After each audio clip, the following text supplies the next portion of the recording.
സ്ക്രിപ്റ്റിലൊരു ചെറിയൊരു ഡൗൺഫോൾ ആയിട്ട് എനിക്ക് തോന്നിയത് ബാക്ക്ഗ്രൗണ്ട് സ്കോറിൻ്റെ ഒരു എലിവേഷൻ എല്ലാം കൂടെ കൊണ്ട് സീൻസൊക്കെ ഭയങ്കര എലിവേറ്റഡ് ആവുമെങ്കിലും ഇതിൻ്റെ ഒരു കൺക്ലൂഡിങ് പാർട്ടിലോട്ടൊക്കെ എത്തിയപ്പോഴത്തേക്ക് കുറച്ചുകൂടി ഹൈസ് പ്രതീക്ഷിച്ചു. അത്രയും വലിയൊരു സംഭവങ്ങളൊന്നും കിട്ടിയില്ല.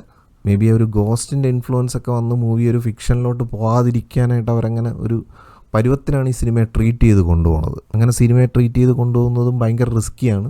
എങ്കിലും അവസാനം വരെ ആ ഒരു ത്രില്ലർ എലിമെൻറ്റ് സിനിമയ്ക്കകത്ത് അങ്ങനെ കൺസിസ്റ്റൻ്റ് ആയിട്ട് അവർക്ക് നിലനിർത്താൻ കഴിഞ്ഞിട്ടുണ്ട്.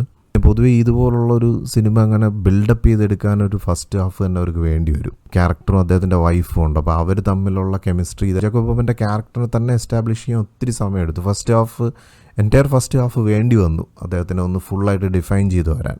എന്നിട്ട് സെക്കൻഡ് ഹാഫിലാണ് കുറേ കാര്യങ്ങൾ അവർക്ക് എല്ലാം കൂടെ അങ്ങനെ അടുക്കി പറക്കി വെക്കേണ്ട ഒരു സിറ്റുവേഷനാണ് സെക്കൻഡ് ഹാഫ്.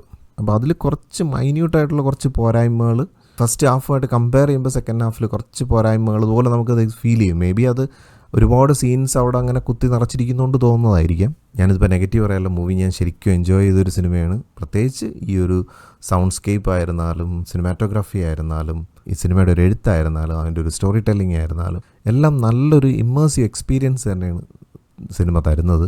പിന്നെ ആകെ എനിക്ക് ഫീൽ ചെയ്ത ചില പിറ്റ്ഫോൾസാണ് ഞാൻ പറഞ്ഞത്. പക്ഷേ അതിനെ മാറ്റി നിർത്തി കഴിഞ്ഞാൽ ഒരു ഗംഭീര തിയേറ്റർ അനുഭവം ഈ സിനിമ ഓഫർ ചെയ്യുന്നുണ്ട്. അതുകൊണ്ട് തന്നെ മൂവിക്ക് ഞാൻ ഔട്ട് ഓഫ് 10 ഒരു 9 റേറ്റ് ചെയ്യുന്നു.